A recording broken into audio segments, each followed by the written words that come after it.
Of course, war is horrible, so why did the Palestinians initiate this war with their vicious attack on Israelis on October 7th? Well, they didn't. They didn't. This war has been going on for 75 years. Israel initiated it in 1948 by ethnically cleansing 750,000 people. We must expel Arabs.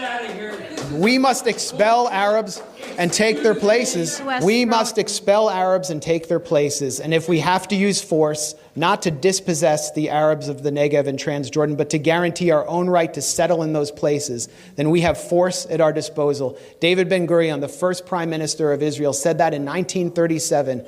And that's what they proceeded to do. The people in Gaza, this is what you need to understand. The people in Gaza, over 80% of them are refugees. Many of them are from a place called Majdal Asqalon in what is now southern Israel, in a city called Ashkelon.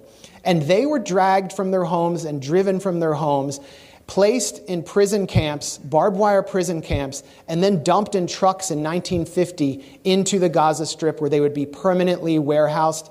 And then Israel proceeded to move Arab, Jewish refugees and Russians into Ashkelon to prevent them from ever coming back, and pass laws to prevent Arabs, Palestinians, from being able to return to their homes. Then in 1967, Israel violently, in a war it initiated, occupies Gaza, occupies the West Bank, occupies the Sinai Peninsula, the Golan Heights in East Jerusalem, and then invades Lebanon in 1982, attacking Palestinian refugees there, puts Gaza under siege in 2005. No one can get in or out without Israeli military permission. We must kill and kill all day, every day. That's according to Arnon Sofer, an Israeli government consultant who helped devise the siege of Gaza. For years, Israel would not allow certain chocolates and A2 paper into Gaza. And then they began these brutal military assaults, which they call mowing the lawn.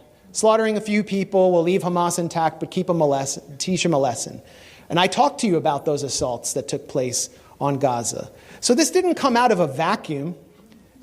You're not going to be able to hold people under siege, to cut them off from the world, and then expect them to just play along. That doesn't mean that I celebrate what happened on October 7th. It should have never had to happen. The reason it happened is because of the Israel lobby here, the genocide Democrats and the genocide Republicans who deny the Palestinians any right to have rights.